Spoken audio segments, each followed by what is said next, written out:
ഇന്നത്തെ ഈ എപ്പിസോഡിൽ നിങ്ങളോട് സംസാരിക്കുവാൻ ഞാൻ ദൈവസന്നിധിയിൽ പ്രാർത്ഥിക്കുമ്പോൾ ദൈവത്തിൻ്റെ ആത്മാവ് എനിക്ക് നൽകിയ ദൈവികമായ ആലോചന നിങ്ങളുമായി പങ്കുവയ്ക്കുന്നു. വിശേഷാൽ ഇന്ന് ഈ വചനം കേട്ടുകൊണ്ടിരിക്കുമ്പോൾ ഞാൻ എന്താണോ നിങ്ങളോട് പ്രീച്ച് ചെയ്യുന്നത്, പരിശുദ്ധാത്മാവ് നിങ്ങളുടെ ജീവിതത്തിൽ അത് പ്രൂവ് ചെയ്യും, അതിനെ തെളിയിക്കും. ലൂക്കോസിൻ്റെ സുവിശേഷം 1-ാം അധ്യായം 26 മുതലുള്ള വാക്യങ്ങൾ വായിക്കുമ്പോൾ കന്യകയായ മറിയയ്ക്ക് ദൂതൻ്റെ പ്രത്യക്ഷത ഉണ്ടായത് നാം കാണുന്നു. വചനം ഇങ്ങനെ പറയുന്നു: 6-ാം മാസത്തിൽ ദൈവം ഗബ്രിയേൽ ദൂതനെ നസ്രയത്ത് എന്ന ഗലീല പട്ടണത്തിൽ ദാവീദ് ഗൃഹത്തിലുള്ള യോസഫ് എന്ന പുരുഷന് വിവാഹം നിശ്ചയിച്ചിരുന്ന കന്യകയുടെ അടുക്കൽ അയച്ചു. ആ കന്യകയുടെ പേര് മറിയ എന്നായിരുന്നു. ദൂതൻ അവളോട്, അടുക്കൽ ചെന്നിട്ട്, കൃപ ലഭിച്ചവളെ, നിനക്ക് വന്ദനം, കർത്താവ് നിന്നോട് കൂടെ ഉണ്ട് എന്ന് പറഞ്ഞു. അവൾ ആ വാക്ക് കേട്ട് ഭ്രമിച്ചു, ഇതെന്തൊരു വന്ദനം എന്ന് വിചാരിച്ചു. ദൂതൻ അവളോട്, മറിയേ, ഭയപ്പെടേണ്ട, നിനക്ക് ദൈവത്തിൻ്റെ കൃപ ലഭിച്ചു. നീ ഗർഭം ധരിച്ച് ഒരു മകനെ പ്രസവിക്കും. അവൻ യേശു എന്ന് പേർ വിളിക്കണം. അവൻ വലിയവനാകും, അത്യുന്നതൻ്റെ പുത്രൻ എന്ന് വിളിക്കപ്പെടും. കർത്താവായ ദൈവം അവൻ്റെ പിതാവായ ദാവീദിൻ്റെ സിംഹാസനം അവന് കൊടുക്കും. അവൻ യാക്കോബ് ഗൃഹത്തിന് എന്നേക്കും രാജാവായിരിക്കും. അവൻ്റെ രാജ്യത്വത്തിന് അവസാനം ഉണ്ടാകുകയില്ല എന്ന് പറഞ്ഞു. മറിയ ദൂതനോട്, ഞാൻ പുരുഷനെ അറിയായികയാൽ ഇതെങ്ങനെ സംഭവിക്കും എന്ന് പറഞ്ഞു. അതിന് ദൂതൻ, പരിശുദ്ധാത്മാവ് നിന്റെ മേൽ വരും, അത്യുന്നതൻ്റെ ശക്തി നിന്റെ മേൽ നിഴലിടും. ആകയാൽ ഉത്ഭവിക്കുന്ന വിശുദ്ധ പ്രജ ദൈവപുത്രൻ എന്ന് വിളിക്കപ്പെടും. നമുക്ക് ഈ ഒരു ഭാഗത്ത് നിന്ന് ഒരു വാക്യം, ചുരുങ്ങിയ നിമിഷങ്ങൾ മാത്രമേ നമുക്ക് ഈ പ്രോഗ്രാമിലൂടെ ലഭിക്കുന്നുള്ളൂ. ഒരു വാക്യം മാത്രം നമുക്കെടുക്കാം. 30-ാമത്തെ വാക്യം: ദൂതൻ അവളോട്, മറിയേ, ഭയപ്പെടേണ്ട, നിനക്ക് ദൈവത്തിൻ്റെ കൃപ ലഭിച്ചു. The angel said to her, do not be afraid, Mary, for you have found favor with God. For you have found favor with God. നിനക്ക് ദൈവത്തിൻ്റെ ഫേവർ ഉണ്ടായിരിക്കുകയാണ്. മറിയം, നിനക്ക് ദൈവത്തിൻ്റെ പ്രസാദം ഉണ്ടായിരിക്കുകയാണ്. മറിയം, ദൈവത്തിൻ്റെ അനുകൂലത നിനക്ക് ഉണ്ടായിരിക്കുകയാണ്. പ്രിയപ്പെട്ട ദൈവത്തിൻ്റെ മക്കളെ, ഈ ദൈവികമായ ഫേവർ, ഈ ദൈവികമായ അനുകൂലത മറിയം അനുഭവിക്കാൻ ഉള്ളതിൻ്റെ കാരണം എന്താണ്?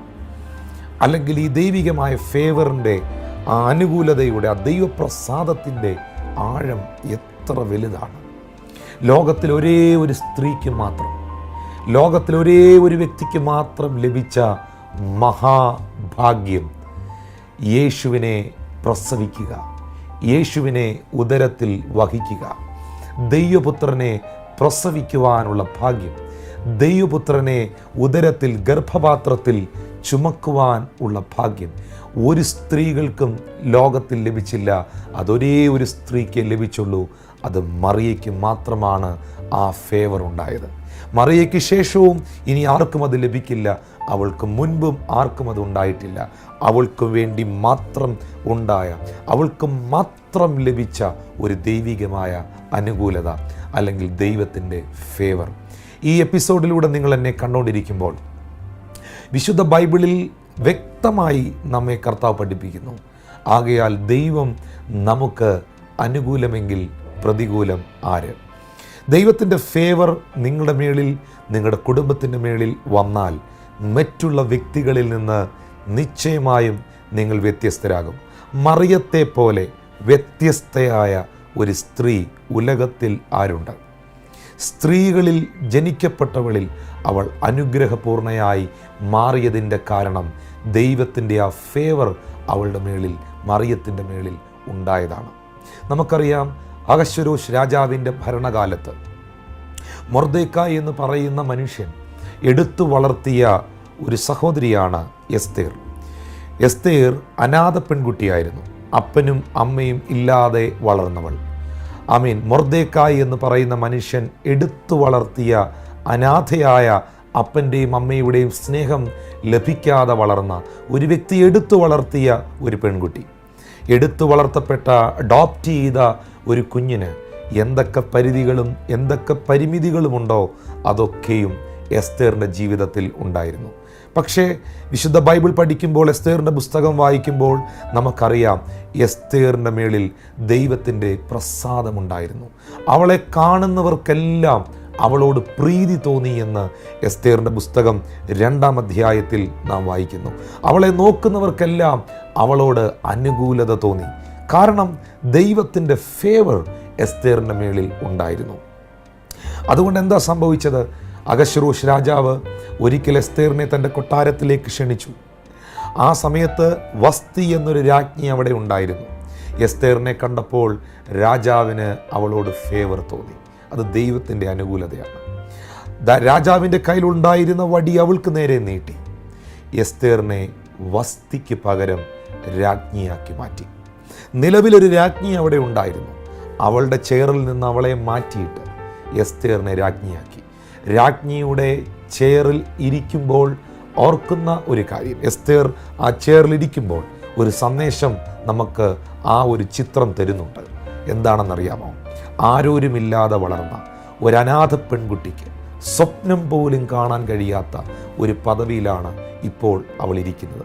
ഒരു രാജ്ഞി എന്ന് പറയുന്നത് she is the first lady there. ആ രാജ്യത്തിലെ പ്രഥമ വനിതയാണ് അവൾ. അവൾക്കപ്പുറം, അവൾക്ക് മേളിൽ ഒരു സ്ത്രീകളുമില്ല. അവളോടൊപ്പം നിൽക്കുവാൻ മറ്റാരുമില്ല. ഒരു രാജ്ഞി എന്ന് പറയുമ്പോൾ ഒരു രാജ്യത്തിൻ്റെ ഫസ്റ്റ് ലേഡി അഥവാ പ്രഥമ വനിതയാണ്. ആർക്കും ഓവർടേക്ക് ചെയ്യാൻ പറ്റാത്ത, ആർക്കും തട്ടിപ്പറിക്കുവാൻ കഴിയാത്ത, ആർക്കും മറികടക്കുവാൻ കഴിയാത്ത ഒരു പദവിയിൽ, ഒരു നന്മയിൽ എസ്തേറിനെ ദൈവം എത്തിച്ചു. കാരണം ദൈവത്തിൻ്റെ അനുകൂലത, ദൈവത്തിൻ്റെ ഫേവർ അവളുടെ മേളിൽ ഉണ്ടായിരുന്നു. അത് അധികാരികളിൽ നിന്ന് അവളുടെ മേളിൽ വെളിപ്പെട്ടു. ഇപ്പോൾ എന്നെ കാണുന്ന, എന്നെ കേൾക്കുന്ന എൻ്റെ മാന്യ പ്രേക്ഷകരോട് ഞാൻ ഈ വചനത്തിൽ നിന്ന് പറയുന്നു, ദൈവത്തിൻ്റെ അനുകൂലത നിങ്ങളുടെ മേളിൽ, നിങ്ങളുടെ കുടുംബത്തിൻ്റെ മേളിൽ വെളിപ്പെട്ടാൽ നിങ്ങൾ മറ്റുള്ളവരിൽ നിന്ന് വ്യത്യസ്തരാകും എന്നുള്ളത് മാത്രമല്ല, നിങ്ങളുടെ അവസ്ഥകൾ മാറും. ഇപ്പോഴുള്ളതായ നിങ്ങളുടെ സാഹചര്യങ്ങൾക്ക് വ്യത്യാസമുണ്ടാകും. അതുകൊണ്ടാണ് വിശുദ്ധ ബൈബിളിൽ പറയുന്നത്, ദൈവം തൻ്റെ ജനത്തിൻ്റെ സ്ഥിതി മാറ്റുമ്പോൾ യാക്കോബ് സന്തോഷിക്കുകയും ഇസ്രായേൽ ആനന്ദിക്കുകയും ചെയ്യും. എന്നെ കാണുന്ന, കണ്ണുനീരോടെ എന്നെ ശ്രദ്ധിക്കുന്ന ചില പ്രിയപ്പെട്ടവരോട് ദൈവത്തിൻ്റെ പരിശുദ്ധാത്മാവ് ഈ വചനത്തിലൂടെ പറയുന്നു, നിങ്ങളുടെ ഭവനത്തിൻ്റെ സ്ഥിതിയെ ദൈവം മാറ്റും. നിങ്ങളുടെ തലമുറകളുടെ, നിങ്ങളുടെ കുഞ്ഞുങ്ങളുടെ അവസ്ഥയെ ദൈവം മാറ്റും. നിങ്ങളുടെ ഭവനത്തിൽ നിങ്ങൾ അനുഭവിക്കുന്ന ഒറ്റപ്പെടലുകളുടെ, നിന്ദയുടെ, തകർച്ചയുടെ, പരിതാപത്തിൻ്റെ, പരാജയത്തിൻ്റെ അനുഭവങ്ങളെ, അവസ്ഥകളെ ദൈവം മാറ്റും. ദൈവത്തിൻ്റെ അനുകൂലത, ആ മറിയത്തിൻ്റെ മേളിൽ വെളിപ്പെട്ട ദൈവത്തിൻ്റെ പ്രസാദം, ആ ഫേവർ നിങ്ങളുടെ മേളിലും വെളിപ്പെടുത്തുവാൻ ദൈവം മതിയായവനാണ്.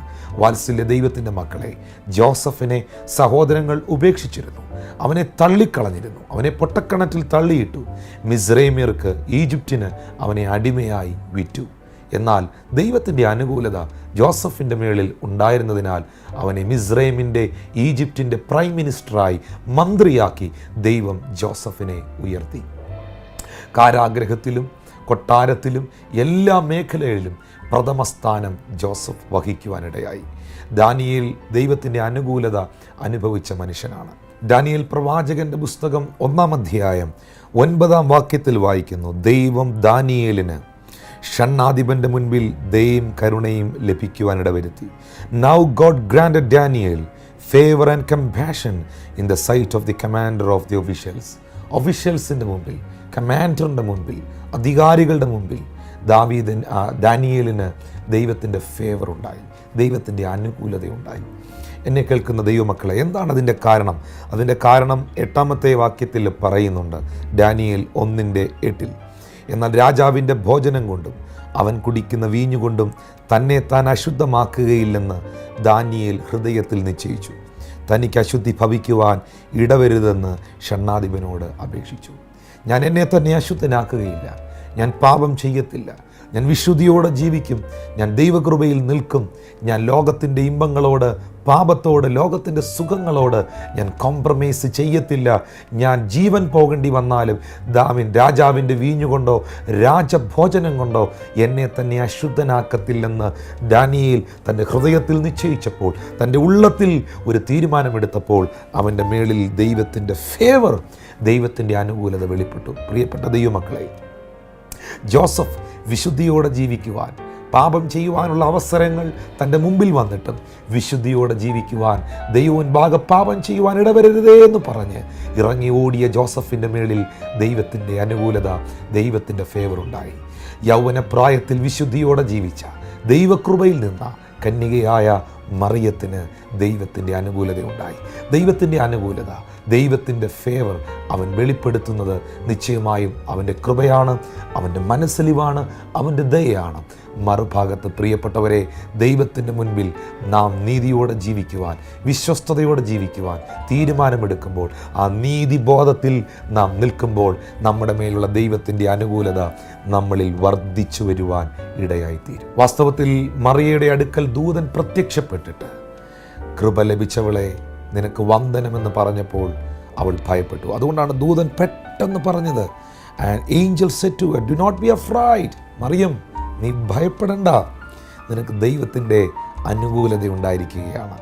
ജീവിതത്തിൻ്റെ ഏതെങ്കിലും മേഖലകളിൽ, സാമ്പത്തിക വിഷയത്തിലോ മാനസിക മേഖലകളിലോ ശാരീരികമായ ആരോഗ്യപരമായ വിഷയങ്ങളിലോ മക്കളോടുള്ള ബന്ധത്തിലോ ശുശ്രൂഷയോടുള്ള ബന്ധത്തിലോ ഏതെങ്കിലും നിയമമായി, അധികാരങ്ങളുമായി, റൂൾസ് ആൻഡ് റെഗുലേഷൻസുമായി ബന്ധപ്പെട്ടോ ഏതെങ്കിലും കാര്യത്തിൽ ഭയപ്പെട്ട് അല്ലെങ്കിൽ ആകുലതയോടെ എന്നെ കേൾക്കുന്ന ആരെങ്കിലും ഇപ്പോൾ ഈ പ്രോഗ്രാം കാണുന്നുണ്ടെങ്കിൽ പരിശുദ്ധാത്മാവ് നിങ്ങളോട് പറയുന്നു, ഡു നോട്ട് ബി അഫ്രൈഡ്. ഭയപ്പെടേണ്ട, ഒരു കാരണവശാലും പേടിക്കേണ്ട. ദൈവത്തിൻ്റെ അനുകൂലത, ദൈവത്തിൻ്റെ ഫേവർ ആ വിഷയത്തിൽ ദൈവം വെളിപ്പെടുത്തും. ഇങ്ങനൊരു പ്രോമിസ് മറിയത്തിന് ലഭിച്ചപ്പോൾ മറിയം ദൂതനോട് പറഞ്ഞു, ഞാൻ അവിവാഹിതയാണ്, ഞാൻ കല്യാണം കഴിച്ചിട്ടില്ല, എനിക്ക് ഈ ലോകത്തിലെ ഒരു പുരുഷന്മാരുമായും യാതൊരു ബന്ധവുമില്ല, പിന്നെ എങ്ങനെ എന്നിലൊരു കുഞ്ഞുണ്ടാകും? ഇതെങ്ങനെ സംഭവിക്കും? ഇതെങ്ങനെ നടക്കും? പലരും ചോദിക്കുന്ന ചോദ്യമാണ്. ബ്രദറെ, പാസ്റ്ററെ, നിങ്ങൾ പറയുന്നു വഴി തുറക്കും, ദൈവം അനുകൂലമായിരിക്കും, അത്ഭുതങ്ങൾ സംഭവിക്കും, സാഹചര്യമൊക്കെ മാറും. ശരിയാണ്, പക്ഷേ ഇതെങ്ങനെ സംഭവിക്കും? ഇതിനകത്ത് എങ്ങനെ ഒരു മാറ്റമുണ്ടാകും? ലോകത്തുള്ള സകല മനുഷ്യർക്കും ഒരു മറുപടി ഇവിടെ ദൂതൻ കൊടുക്കുകയാണ്. പരിശുദ്ധാത്മാവ് നിൻ്റെ മേൽ വരും, അത്യുന്നതൻ്റെ ശക്തി നിൻ്റെ മേൽ നിഴലിടും. ലൂക്കോസ് 1:37 ദൂതൻ പറയുന്നു, for nothing is impossible with God. ദൈവത്തിന് ഒരു കാര്യവും അസാധ്യം അല്ലല്ലോ. എത്ര പേർ ഈ പ്രോഗ്രാം കാണുന്നവർ വിശ്വസിക്കുന്നു എൻ്റെ ദൈവത്തിന് ഒന്നും അസാധ്യം അല്ലെന്ന്? യിരെമ്യാ പ്രവാചകൻ്റെ പുസ്തകം 32-ാം അധ്യായം 27-ാം വാക്യം പറയുന്നു, ഞാൻ സകല ജഡത്തിൻ്റെയും ദൈവമായ യഹോവയാകുന്നു, എനിക്ക് കഴിയാത്ത വല്ല കാര്യമുണ്ടോ? യെശയ്യാ 59:1 ബൈബിൾ പറയുന്നു, രക്ഷിപ്പാതിരിപ്പാൻ അവൻ്റെ കരം കുറുകിയിട്ടില്ല, കേൾക്കാതിരിക്കുവാൻ അവൻ്റെ കാതുകൾ മന്ദമായി പോയിട്ടില്ല. പ്രിയപ്പെട്ട ദൈവപൈതലേ, ദൈവത്തിൻ്റെ മക്കളെ, ദൈവത്തിന് ഒരു കാര്യവും അസാധ്യമല്ല.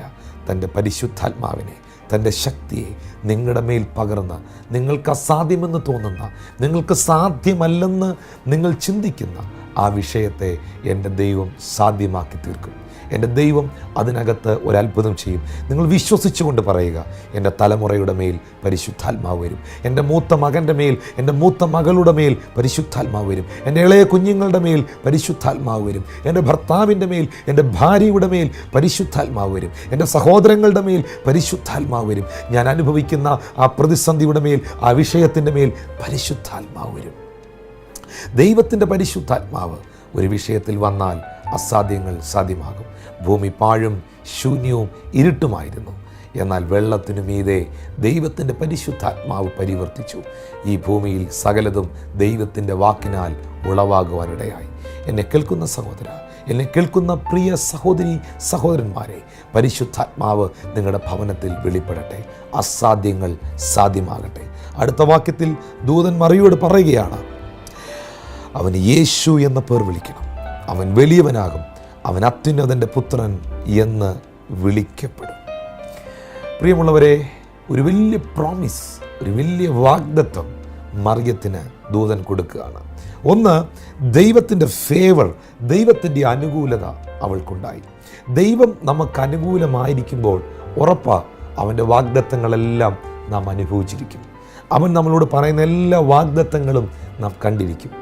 ഈ എപ്പിസോഡിലൂടെ എന്നെ കാണുന്ന, എന്നെ കേൾക്കുന്ന ചിലരോട് പറയുന്നു, നിങ്ങളുടെ കാതിൽ നിങ്ങൾ കേട്ട എല്ലാ ദൈവത്തിൻ്റെ ആലോചനകളും വാഗ്ദത്തങ്ങളും ഇന്നല്ലെങ്കിൽ നാളെ നിങ്ങളുടെ കണ്ണുകൊണ്ട് നിങ്ങൾ കണ്ടിരിക്കും.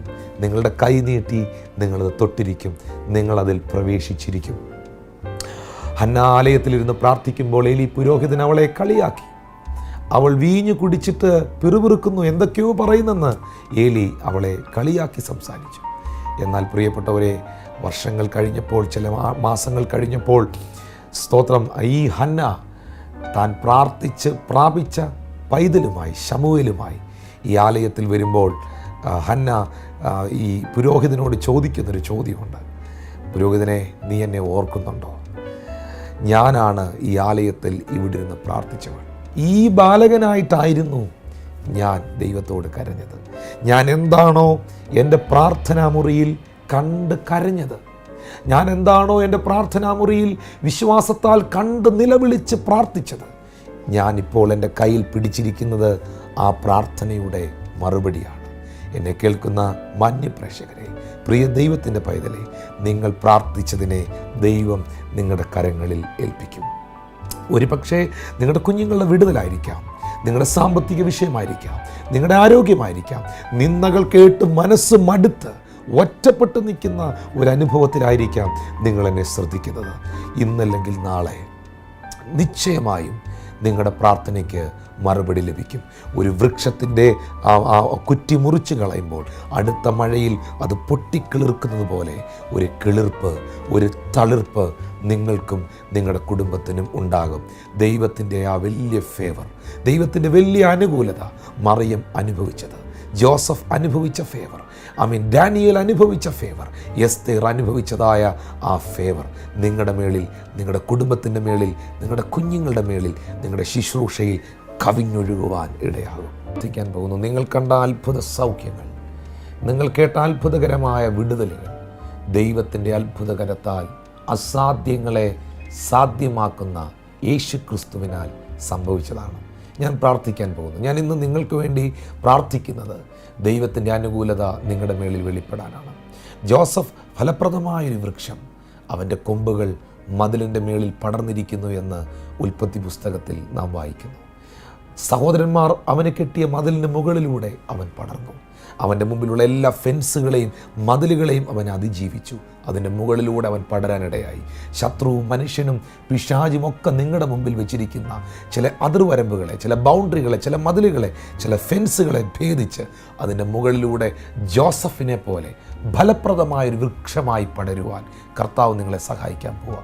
ഞാൻ പ്രാർത്ഥിക്കുന്നു. പ്രിയ കർത്താവേ, ഇപ്പോൾ എന്നെ കാണുന്ന, എന്നെ കേൾക്കുന്ന, എന്നോടൊപ്പം പ്രാർത്ഥിക്കുന്ന എല്ലാ പ്രിയപ്പെട്ടവരെയും കർത്താവിൻ്റെ കരങ്ങളിലേക്ക് തരുന്നു. അവരേത് വിഷയത്തിൽ ഭാരപ്പെടുന്നുവോ, ഇപ്പോൾ നിൻ്റെ അനുകൂലത, നിൻ്റെ അത്ഭുതത്തിൻ്റെ കരം, ആ വിടുവിക്കുന്ന കരം അവരെ സ്പർശിക്കേണ്ടതിനായി ഞാൻ പ്രാർത്ഥിക്കുന്നു. യേശുക്രിസ്തുവിൻ്റെ അധികാരമുള്ള നാമത്തിൽ ഒരു വലിയ വിടുതൽ ഇപ്പോൾ തന്നെ അവരുടെ മേൽ സംഭവിക്കട്ടെ. ഇപ്പോൾ ചില സൗഖ്യങ്ങൾ അവരുടെ മേൽ ഉണ്ടാകട്ടെ കർത്താവേ. ഉദരസംബന്ധമായ ചില രോഗങ്ങൾ സൗഖ്യമാകട്ടെ. സ്പോണ്ടിലൈസിസ് യേശുവിൻ്റെ നാമത്തിൽ ഇപ്പോൾ സൗഖ്യമാകട്ടെ. മൈഗ്രെയിൻ തലവേദന ഇപ്പോൾ യേശുവിൻ നാമത്തിൽ മാറേണ്ടതിനായി പ്രാർത്ഥിക്കുന്നു. കർത്താവ്, യേശുവിൻ്റെ നാമത്തിൽ ഇപ്പോൾ തന്നെ പൂർണ്ണ സൗഖ്യം ആ വ്യക്തിയിൽ ഉണ്ടാകട്ടെ എന്ന് ഞാൻ പ്രാർത്ഥിക്കുകയാണ്. ശാരീരികമായി അനുഭവിക്കുന്ന എല്ലാ ബുദ്ധിമുട്ടുകളും മാറട്ടെ. ദൈവത്തിൻ്റെ അനുകൂലത അവരുടെ മേൽ വെളിപ്പെടട്ടെ കർത്താവേ. വിവാഹം കഴിഞ്ഞിട്ട് വർഷങ്ങളായിട്ടും തലമുറകളില്ലാതെ ഭാരപ്പെടുന്ന ദമ്പതികൾ എന്നെ കാണുന്നുണ്ട് കർത്താവേ. യേശുവിൻ്റെ നാമത്തിൽ അവർക്ക് തലമുറകളെ കൊടുത്ത് സ്വർഗം മാനിക്കണമേ. അബ്രഹാമിൻ്റെയും സാറയുടെയും ദൈവമേ, അബ്രഹാമിനും സാറയ്ക്കും വേണ്ടി പ്രവർത്തിച്ച കർത്താവേ, എലിസബത്തിനും സക്കരിയാവിനും വേണ്ടി പ്രവർത്തിച്ച കർത്താവേ, ലേയുടെ ഗർഭത്തെ തുറന്ന സ്വർഗമേ, യേശുവിൻ നാമത്തിൽ അവർക്ക് വേണ്ടി കർത്താവ് പ്രവർത്തിക്കണമേ എന്ന് പ്രാർത്ഥിക്കുന്നു. ഈ ജനത്തെ പിതാവിൻ്റെയും പുത്രൻ്റെയും പരിശുദ്ധാത്മാവിൻ്റെ നാമത്തിൽ ഞാൻ അനുഗ്രഹിക്കുന്നു. അത് യേശുവിൻ നാമത്തിൽ തന്നെ. ആമേൻ.